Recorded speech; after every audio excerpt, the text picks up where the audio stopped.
lagi dengan saya. Kali ini kita akan membahas masalah konsisten. Apa itu konsisten ya? Konsisten itu sebuah tindakan yang kita lakukan untuk merubah kebiasaan yang sebelumnya belum ada pada diri kita dan kita lakukan untuk mendapatkan sebuah habit. Apa sih tujuannya konsisten? Konsisten tujuannya tak lain adalah untuk membentuk kebiasaan baru pada diri kita. Kalau kebiasaan sudah terbentuk pada diri kita, maka konsisten yang kita lakukan itu tidak penting lagi. Kenapa? Karena kebiasaan sudah terbentuk, maka secara otomatis apapun yang terjadi pada kita akan selalu merespon dengan hal kebiasaan yang telah kita lakukan. Nah, bagaimana dengan trading? Trading juga demikian gitu. Ingin profit yang konsisten, ya, masih dalam tahapan di mana kita melakukan sebuah tindakan. Kalau kita sudah jadi kebiasaan profit, ya konsisten itu tidak dibutuhkan karena sudah terbiasa. Yang perlu kita rubah mindset kita dalam hal ini, di mana konsisten itu tidak dilakukan dengan baik dan benar oleh teman-teman ya. Karena banyak teman-teman menganggap konsisten itu harus bisa terjadi ketika dia profit sampai akurasinya 100% misalnya. Ya, semua open posisi dalam trading ya itu profit semua gitu. Banyak teman-teman beranggapan seperti itu. Kalau seperti itu nggak perlu konsisten gitu ya, seterusnya gitu. Nggak perlu konsisten, berarti sudah bagus. Nah, sekarang kan kita ingin hal yang sebelumnya kurang bagus menjadi bagus, menciptakan sebuah kebiasaan ya. Konsisten itu tidak selalu benar semuanya gitu. Konsisten itu tidak selalu seperti itu, tapi harus dilakukan dengan cara ya terus menerus ya, sehingga menentukan sebuah kebiasaan. Misalnya hari ini kita profit 10 kali open posisi dan loss 2 kali, ya itu masih wajar-wajar saja gitu. Misalnya 6-10 kali open posisi gitu, 6 kali profit, 4 kali loss gitu ya, sesah saja, kita masih tahap pembentukan kebiasaan itu.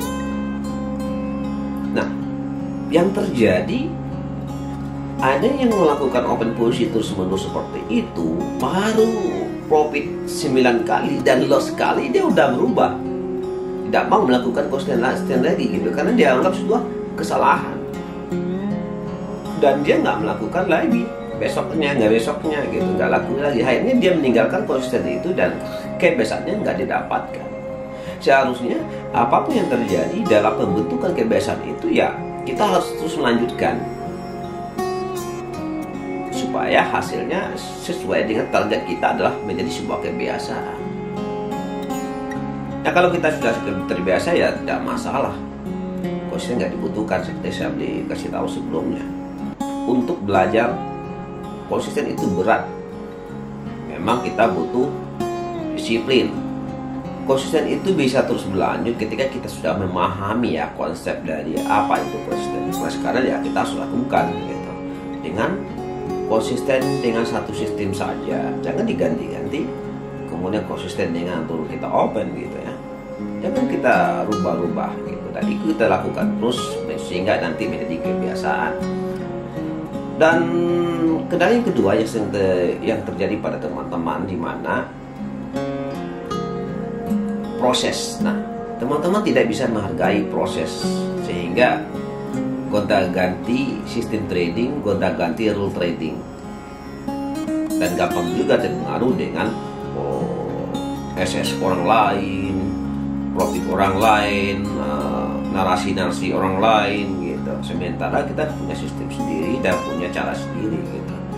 Nah, ini yang sering terjadi, akhirnya berubah lagi dan berubah lagi gitu. Nah, proses inilah yang harus kita hargai. Untuk menghasilkan sebuah kebiasaan itu butuh proses. Proses itu bisa saja ada temannya mampu 1 hari, 2 hari, 3 hari, bahkan 3 bulan atau 4 bulan atau 3 tahun, tergantung pribadinya teman-teman gitu. Nah, ini harus dihargai. Proses itu sangat menentukan gitu. Kalau misalnya gini, dalam untuk melakukan konsisten itu kita melakukan satu hari sekali, ya kita butuh-butuh yang lama mungkin. Karena apa? Semakin sering kita melakukan open posisi, semakin sering kita masuk pasar, maka semakin cepat kita menuju kebiasaan itu. Untuk mendapatkan sustain yang cepat itu, kita juga harus disiplin. Nah, disiplin inilah kunci untuk mencapai habit tadi. Berarti membangun sebuah kebiasaan baru sehingga mencapai habit. Karena disiplin ini memberat dan sering kita langgar. Pada prinsipnya manusia itu suka yang hal-hal yang bertolak belakang apa yang ada gitu ya. Misalnya ada SOP gitu, dia sering melanggar, berusaha kamu sering melanggar itu. Nah, itu dibutuhkan disiplin.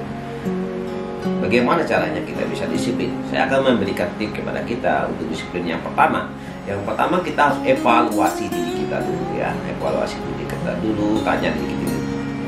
Kita bertanya pada diri kita dulu, apa sih yang ingin saya ubah? Apa sih yang ingin kita ubah? Asalnya malas trading, suka melirik sistem-sistem lain, suka terpengaruh dengan orang online, ya itu harus kita rubah. Karena kita dulu untuk membangun disiplin ini, untuk membangun kebiasaan ini, supaya kita bisa konsisten untuk membangun kebiasaan itu. Jadi evaluasi, yang pertama evaluasi diri kita, apa, bertanya pada diri kita apa yang ingin kita ubah. Yang kedua, kita lakukan apa yang ingin kita ubah tadi.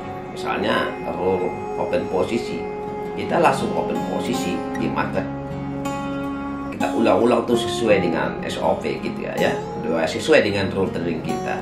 Nah, ternyata di dalam perjalanan tentu ada terjadi kita open posisi di luar rule kita gitu. Nah, kalau terjadi itu ya kita harus segera menghindari itu. Bagaimana cara kita menghindarnya? Ya, masuk tip 3, kita akan hindari, cari aktivitas baru ya, file baru untuk menghindari itu gitu. Misalnya tadi kita seolah-olah mau melanggar SOP di pair GU misalnya. Wow, ini udah sesuai SOP gitu, tapi ada kekurangannya sedikit ya. Kita jangan lalu di sana gitu. Kita pindah pair lain aja untuk mencari hal yang sesuai dengan SOP kita. Ternyata hal yang sama gitu, semua pair hampir sama, belum terpenuhi itu standar open posisi kita ya, kita sudah minggat dari monitor itu, cari aktivitas lain menjelang ada momen yang sesuai dengan SOP standar rule kita. Nah, ini yang ketiga. Nah, ini yang selalu kita ulang-ulang gitu. Yang pertama, kita tanya diri kita apa yang ingin kita rubah, kita lakukan. Ketika dalam tindakan kita tadi yang kita lakukan ternyata tidak sesuai, ada indikasi ingin melanggar, ada indikasi kita ingin melanggar rule open posisi, ya kita cari per lain. Kalau tidak ada, per lain lagi. Kalau tidak ada, jangan dimemaksakan diri, kita harus cari aktivitas lain untuk menghilangkan rasa ingin melanggar tadi gitu. Nah, ini tipnya. Jadi 3 ini aja tip untuk menciptakan disiplin gitu. Dengan konsisten kita melakukan open posisi hari demi hari, maka akan terbentuk sebuah kebiasaan. Kalau kebiasaan sudah ada, makanya konsisten itu tidak kita butuhkan. Disiplin juga tidak butuhkan. Karena apa? Karena mereka sudah ada pada diri kita. Kita bisa merespon karena udah jadi kebiasaan. Ya, udah jadi kebiasaan, itu nggak perlu apa-apa. Nah, inilah caranya untuk membangun konsisten gitu ya. Kalau kita konsisten, maka dari kebiasaan akan menghasilkan apa yang kita inginkan. Misalnya profit yang harus konsisten. Nah, mindset kita harus berubah tentang konsisten tadi. Nah, kalau sudah kita jadi kebiasaan, dan itulah yang kita inginkan. Ciptakanlah kebiasaan sesuai dengan apa yang kita inginkan, karena kebiasaan itulah akan mampu merubah hidup kita ke depan. Karena ini sudah kita bahas dari sebelumnya, The Power of Mind. Karena pikiran bisa menimbulkan emosi, emosi menimbulkan tindakan menimbulkan kebiasaan akan menjadi karakter. Nah, tujuan dari kebiasaan kita adalah membentuk karakter. Oke. Sekarang kita sudah membahas ya langkah-langkah untuk menciptakan sebuah kebiasaan baru yang tujuannya adalah untuk membentuk karakter. Karena karakter menentukan nasib Anda. Oke, inilah tips dari saya, dan tunggu video saya selanjutnya masih bicara masalah psikologi. Salam.